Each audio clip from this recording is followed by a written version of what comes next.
a man walked onto the stage. And Simon Cowell's face completely collapsed. America's Got Talent.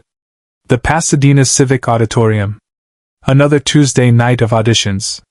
Another packed theater. Another parade of hopefuls stepping into the spotlight, dreaming of their golden buzzer moment, hoping to hear Simon Cowell say, "Yes." The routine was familiar. Thousands of auditions over the years. Simon had seen everything. Opera singers and acrobats, comedians and magicians, children with impossible voices and elderly dancers defying age. He perfected the art of the perfect critique, the devastating put-down, the rare moment of genuine praise that could launch a career. He sat at the judges' table in his signature black shirt, arms crossed, that familiar expression of skeptical anticipation on his face. Ready to be impressed or ready to send someone home. Business as usual. Terry Crews introduced the next act with his usual enthusiasm. "Ladies and gentlemen, please welcome our next performer." An elderly man walked onto the stage. Maybe late 60s, early 70s. Gray hair. Weathered face. Simple button-down shirt and slacks.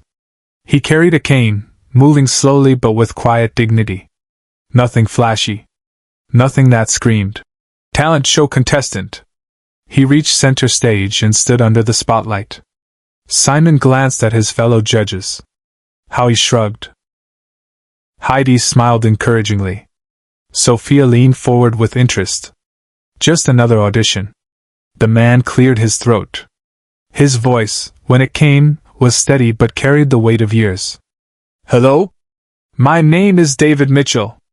I'm 71 years old, and I'm from London, England." Standard introduction. Simon waited for the usual story. Lifelong dream, late start, something about never giving up. But David didn't continue with his story. Instead, he looked directly at Simon. Only at Simon. "Simon," David said, his voice quieter now, "I need to ask you something before I begin. Do you remember the summer of 1983? Do you remember Brighton?" Simon's entire body went rigid. The expression on his face, that carefully controlled mask he'd worn for decades of television, cracked. A man walked onto the stage and Simon Cowell's face collapsed. His oldest friend from 40 years ago was standing in front of him and Simon couldn't speak through the tears. Simon's mouth opened but no sound came out. His hand moved to grip the edge of the judge's table. His eyes, wide with shock, filled with tears that began streaming down his face before he could even think to hide them. "David?" Simon's voice was barely a whisper, but the microphones caught it. "David Mitchell?" The elderly man on stage smiled through his own tears. "Hello, Simon." The audience had no idea what was happening. Confused whispers rippled through the theater. Howie touched Simon's arm. "Simon? Do you know this man?" Simon stood up abruptly, his chair scraping backward. He stepped out from behind the judge's table, something he rarely did during auditions, and walked toward the stage, his legs unsteady. "How?" Simon stopped at the edge of the stage, looking up at David. "How are you here? I thought everyone told me you were dead." David leaned on his cane, tears flowing freely now. "I nearly was. But I'm here now. And I've been looking for you for 20 years. Simon stopped the show. No one knew what was happening. The control room was in chaos. Directors shouting into headsets. Producers arguing about whether to cut to commercial. Cameras zooming in on Simon's face, capturing every tear, every tremor of emotion that the normally composed judge couldn't control. Terry Crews stood frozen on stage, completely lost. The other judges stared at Simon, who had always been the strong one, the critical one, the one who never lost composure. And here he was, openly sobbing in front of 3,000 people in the theater, and millions watching at home. Simon climbed onto the stage, breaking every protocol, ignoring every rule, and walked straight to David Mitchell. They stood face to face under the spotlight. "I looked for you," Simon said, his voice breaking. "After the accident. They told me you died. They showed me the police report. Your parents had a funeral. I went to your funeral, David. I know, David said quietly. I'm so sorry.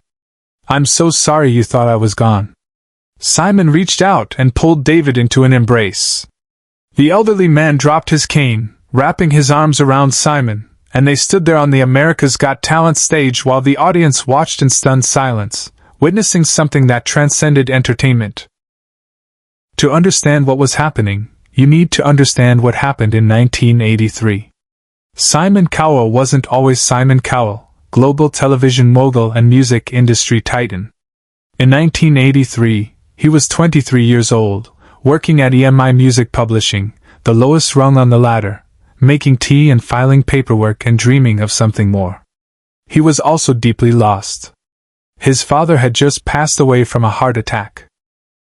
Simon was grieving, questioning everything, wondering if he had what it took to succeed in the music industry or if he should quit and find a real job, like everyone kept telling him. That summer, he went to Brighton for a weekend, trying to escape London, trying to clear his head. He ended up at a small pub near the beach, sitting alone with a pint, staring at nothing. David Mitchell sat down across from him without asking. "You look like you're carrying the weight of the world," David said. "Either that or you're constipated. Which is it?" Despite everything, Simon laughed. It was the first time he'd laughed since his father's funeral. David was 25, working as a session musician, playing guitar for whoever would hire him. He had the same struggle, wondering if he'd ever make it, if his dreams were realistic or foolish. They talked for 6 hours. About music.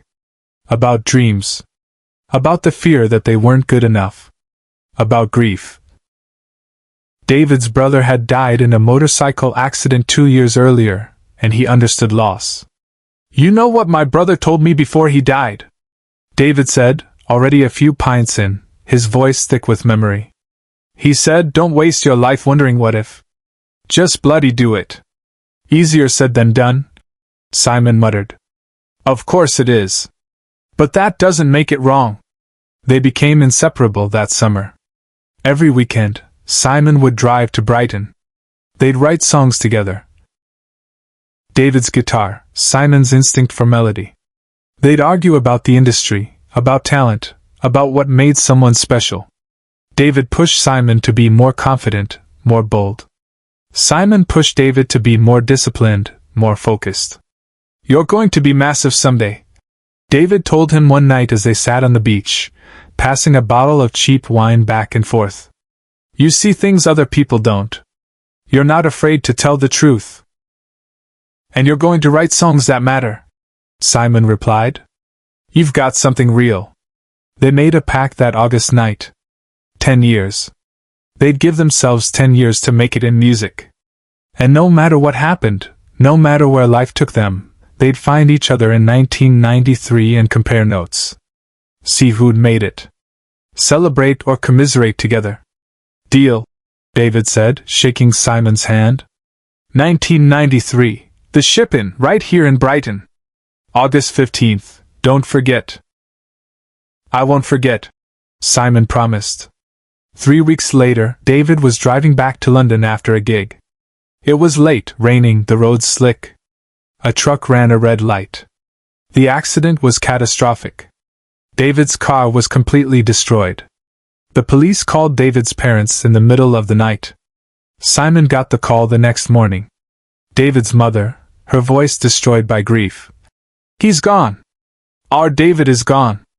Simon drove to Brighton that day. He saw the wreckage. He talked to the police. Everything confirmed it. David Mitchell had died on impact. No chance of survival. The funeral was the following week. Simon stood in the rain, watching them lower a casket into the ground, and felt like he was burying the only person who'd really understood him. He never went back to Brighton. Couldn't. The memories were too painful. But he kept his promise in a different way. He threw himself into music with ferocious intensity. He became exactly what David had seen in him. Bold, confident, unafraid to tell the truth even when it was harsh. He climbed the industry ladder. He created shows. He became Simon Cowell, the judge everyone feared and respected. But he never forgot David Mitchell. Never forgot that summer in Brighton. Never forgot the friend who'd seen his potential when he couldn't see it himself. Except David Mitchell hadn't died. Subscribe and leave a comment, because the most powerful part of this performance is still ahead. David had been in a coma for 6 months. The doctors had told his parents he wouldn't survive, and in their grief and confusion, they'd held a funeral service with an empty casket, unable to bear the waiting, needing closure. But David woke up. Confused, broken, his memory fractured. It took 2 years of rehabilitation to piece together who he was.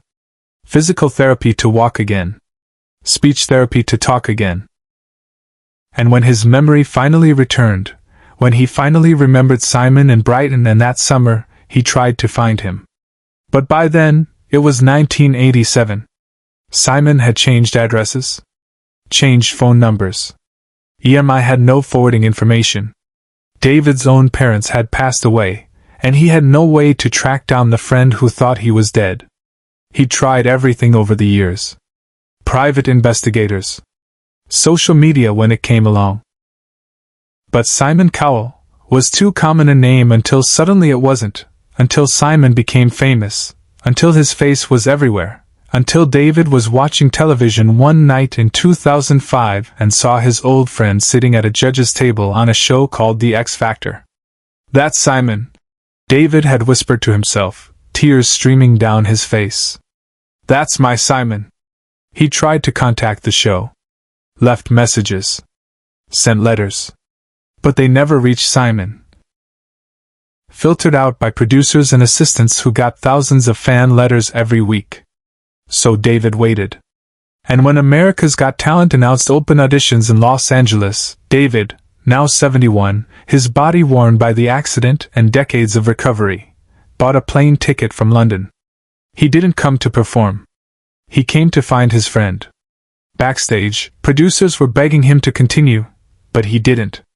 Simon and David were still on stage, still holding each other. The cameras kept rolling because no one in the control room had the heart to stop them. Finally, Simon pulled back, wiping his face with the back of his hand. He looked at David, really looked at him, seeing the friend he'd lost 40 years ago now standing in front of him, older, weathered, but unmistakably alive. "I went to our meeting spot," David said quietly. "August 15th, 1993. The Ship Inn in Brighton. You weren't there. I thought maybe you'd forgotten." Simon's face crumpled again. "I couldn't go. I thought you were dead. I thought." I know. David squeezed Simon's hand. "But I'm here now. And I need to tell you something." He reached into his pocket with shaking hands and pulled out a folded piece of paper, worn and yellowed with age. He handed it to Simon. Simon unfolded it carefully. It was a photograph from that summer in Brighton. The two of them on the beach, young and laughing, arms around each other's shoulders. On the back, in faded ink, 1993. "Don't forget. DM, I carried this through everything," David whispered. "Through the coma, through rehab, through 40 years of trying to find you. You kept your promise, Simon. You became exactly what I knew you'd be." Simon couldn't speak. He just held the photograph and cried. Then he turned to the judge's table. He didn't ask permission. He didn't wait for approval.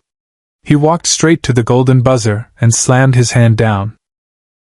Golden confetti exploded across the stage.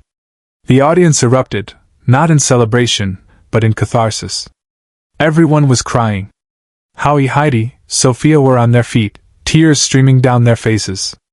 Terry Crews was openly sobbing. Share and subscribe, so this story will never be forgotten. After the show, Simon cancelled everything for a week. He took David back to Brighton. To the Ship Inn. They sat at the same table from 1983 and finally had the conversation they were supposed to have in 1993. David never performed his audition. He didn't need to. He'd already done what he came to do, remind Simon that before the fame, before the empire, someone had believed in him when he couldn't believe in himself. Then he turned to the judge's table. He didn't ask permission. He didn't wait for approval. He walked straight to the golden buzzer and slammed his hand down.